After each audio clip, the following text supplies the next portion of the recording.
আসসালামু আলাইকুম প্রিয় চাকরি প্রত্যাশী ভাই বোন, আশা করি ভালো আছেন, সুস্থ আছেন। তো অনেক দিন পরে আজকে হাজির হয়েছি সম্পূর্ণ নতুন একটি নিয়োগ বিজ্ঞপ্তি নিয়ে। আপনারা স্ক্রিনে দেখতে পাচ্ছেন গণপ্রজাতন্ত্রী বাংলাদেশ সরকারের কারা অধিদপ্তর তাদের ওয়েবসাইটে সম্প্রতি একটা নিয়োগ বিজ্ঞপ্তি প্রকাশ করেছে। তো উক্ত নিয়োগ বিজ্ঞপ্তিতে মোট শূন্যপদের সংখ্যা এবং সেই শূন্যপদগুলোতে আবেদন করার জন্য আপনাদের কী কী শিক্ষাগত যোগ্যতা প্রয়োজন এবং উক্ত পদগুলোতে কোন পদে আবেদন করার জন্য কত টাকা আবেদন ফি নির্ধারিত হয়েছে, তো সেই সমস্ত বিষয় নিয়ে আজকের ভিডিওতে কথা বলবো। সো ভিডিওটি না টেনে কন্টিনিউ করার অনুরোধ রইল। এর পাশাপাশি ছোট্ট একটা রিকোয়েস্ট, আপনারা যারা আমাদের চ্যানেলে নতুন ভিউয়ার্স আছেন তারা চ্যানেলটি সাবস্ক্রাইব করে পাশে থাকা বেল আইকনটি প্রেস করে দেবেন, যাতে সরকারি বেসরকারি চাকরির সমস্ত আপডেট সবার আগে পেয়ে থাকেন। তো মূল ভিডিও আলোচনা করা যাক। আপনারা স্ক্রিনে দেখতে পাচ্ছেন প্রথম যে পদটি কারারক্ষী,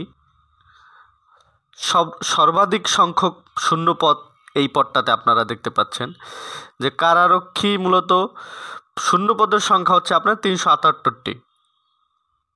17 গ্রেডের একটি জব, যার বেতন কাঠামো 9,000 থেকে 21,800 পর্যন্ত আপনারা বেতন পেয়ে থাকবেন। সো শিক্ষাগত যোগ্যতা হিসাবে কোনো স্বীকৃত বোর্ড হতে আপনারা এসএসসি পাস হলে সেক্ষেত্রে অ্যাপ্লাই করতে পারবেন।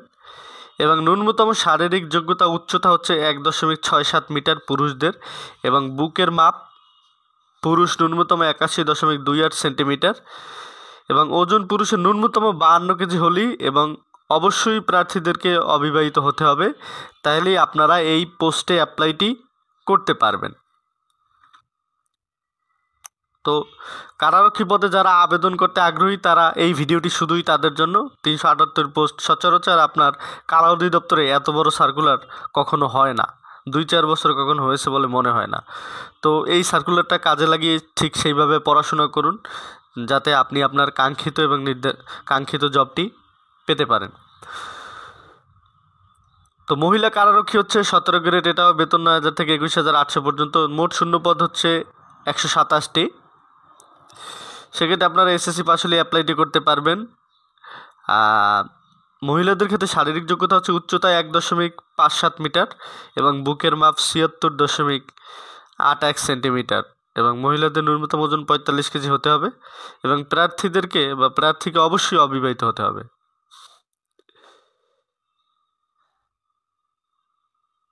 তো আপনারা দেখতে পাচ্ছেন, আপনারা যারা আবেদন করতে আগ্রহী, এই যে পরীক্ষায় অংশগ্রহণে ইচ্ছুক ব্যক্তিগণ, আপনারা এই নির্ধারিত এই লিঙ্কে প্রবেশ করে আপনারা অ্যাপ্লাইটি করে নেবেন। তো আপনাদের অ্যাপ্লাই করার সুবিধার্থে আমরা আমাদের ভিডিওর কমেন্ট বক্সে আবেদন লিঙ্ক দিয়ে দেব, আপনারা সেখানে ঢুকেও সুন্দর ও সুচারুরূপে আবেদনটি করতে পারবেন। তো আবেদন পূরণ ও পরীক্ষা ফি জমাদানের শুরুর তারিখ হচ্ছে 17/2, মানে 17 ফেব্রুয়ারি সকাল 10টা থেকে শুরু। আবেদনের জমাদানের সর্বশেষ তারিখ হচ্ছে 16 মার্চ বিকাল 5টা। আমি আবারও বলছি, সর্বশেষ তারিখ হচ্ছে 16 মার্চ বিকাল 5টা।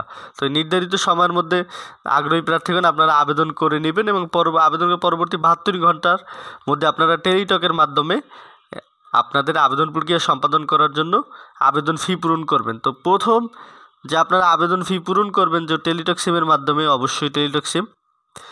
তো পরীক্ষার ফি বাবদ 50 প্লাস টেলিটক চার্জ 6 টাকা, মোট 56 টাকা দিয়ে আপনারা আবেদনটি করে নিতে পারবেন। এরপরে উক্ত নিয়মাবলী ফলো করে আপনারা আপনাদের যে ফেরত SMS, ইউজার আইডি এবং পাসওয়ার্ড পেয়ে যাবেন। তো এইভাবে আপনারা আপনাদের সম্পূর্ণ অ্যাপ্লাইটি সম্পন্ন করতে। তো এই ছিল আজকের ভিডিও। সরকারি বেসরকারি চাকরির সমস্ত আপডেট এবং সকল পরীক্ষার সাজেশন এবং সকল তথ্য পেতে আমাদের চ্যানেলটি সাবস্ক্রাইব করে আমাদের সাথেই থাকবেন। ধন্যবাদ সকলকে।